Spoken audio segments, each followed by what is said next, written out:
தமிழ் சினிமாவில் பிந்துகோஷ் என்று நம்மால் செல்லமாக அழைக்கப்பட்ட 1990களில் சினிமாவில் பிரபலமான காமெடி நடிகையாக இருந்த இவரை காலம் மறந்துவிட்டது.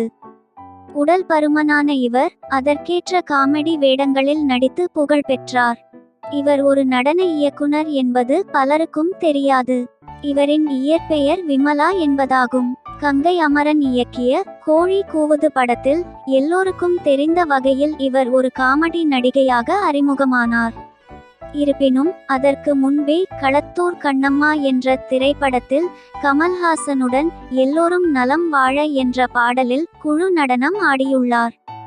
ரஜினி, கமல், சத்யராஜ், பிரபு, மோகன், கார்த்திக் என 1980ஆம் ஆண்டின் அனைத்து ஹீரோக்களுடனும் இவர் நடித்துள்ளார்.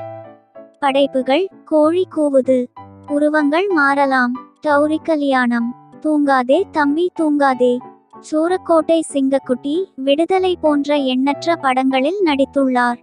தற்போது வயது முதுமை காரணமாக இவர் எந்த திரைப்படத்திலும் நடிப்பதில்லை. இவரது மகன்கள் தெலுங்கு சினிமாவில் நடன இயக்குனர்களாக பணிபுரிகின்றனர் என்பது குறிப்பிடத்தக்கது. ஓகே ஃப்ரெண்ட்ஸ், இந்த ஒரு சுவாரஸ்யமான தகவலை பற்றி நீங்கள் என்ன நினைக்கிறீர்கள் என்ற உங்களுடைய கருத்துக்களை மறக்காம கமெண்ட்ல பதிவிடுங்க. அதோடு ஒரு லைக் போட்டு சப்ஸ்கிரைப் பண்ணி சப்போர்ட் பண்ணுங்க. நன்றி, வணக்கம், வாழ்க தமிழ்.